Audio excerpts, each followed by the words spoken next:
طبيعي نحن بنعتمد على الفول، صار له فترة بنجيبه من وقت فتحنا، هو الفول الانجليزي والحمص البلدي.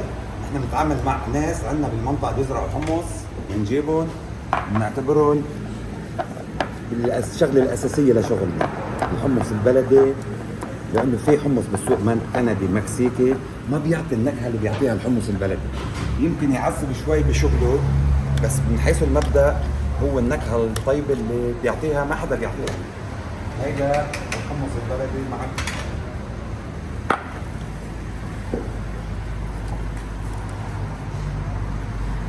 بنضيف المسبحة.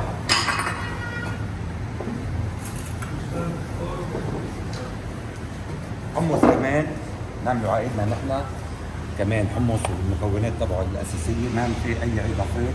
حمص بلدي مع الطحينة والحامض، هيدا اسمها مسبحة كمان، أكل كثير طيبة.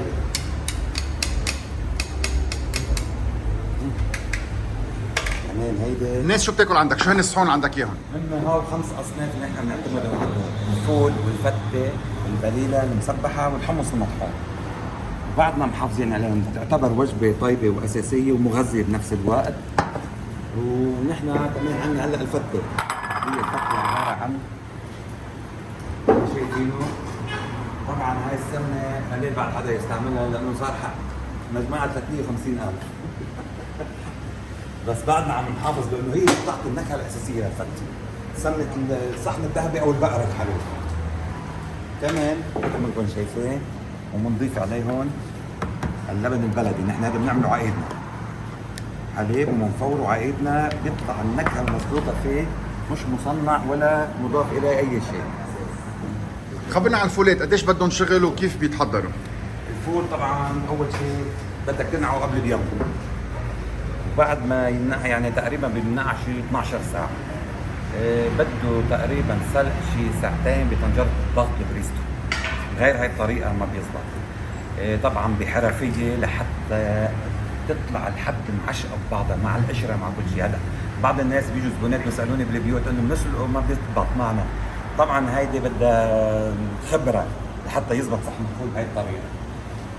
الحمص كمان نفس الشيء. خبرنا عن الحمص اللبناني، هي اول مره بسمع حدا بيستعمل حمص لبناني. ايه، قليل من المطاعم بتستعمل الحمص البلدي اللبناني لانه بيعذب بشغله، كونه بيطلع فيه قشه، بيطلع فيه حبه خضره صغيره، بيطلع فيه بحصه، بتعذب. وخاصه المطاعم تنقع كميات كبيره، عيد هيك بيعتمدوا على اغلب المطاعم على الحمص الكندي والمكسيكي والتركي، بيجي منقى مغربل دغري على السالق مباشره.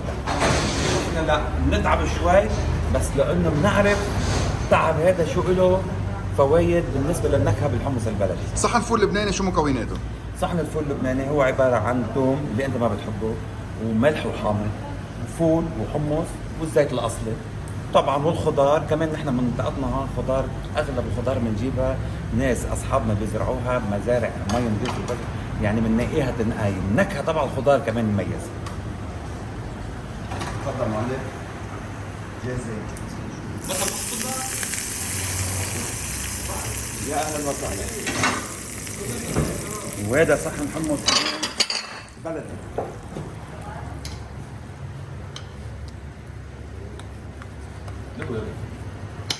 هذا صحن الحمص البلدي.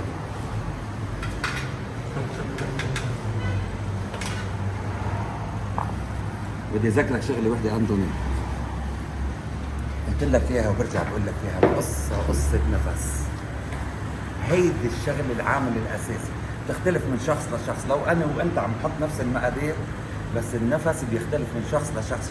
شغله اساسيه بالمطعم وبالملحمه، هودي عنصر اساسي النفس، لحتى كمان الاكل يكون له جود ونفس. يا اهلا وسهلا. وفينا نعمل بليله كمان. هي بليله عباره، هي ما بنحط فرجيني الصحن كيف بتطيره. الصحن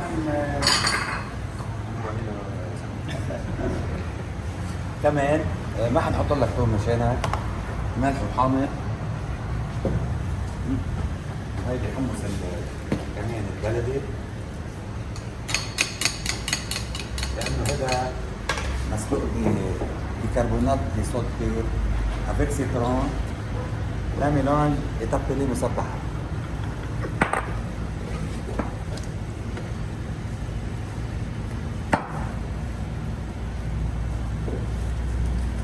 اهلا وسهلا. Soyez les bienvenus.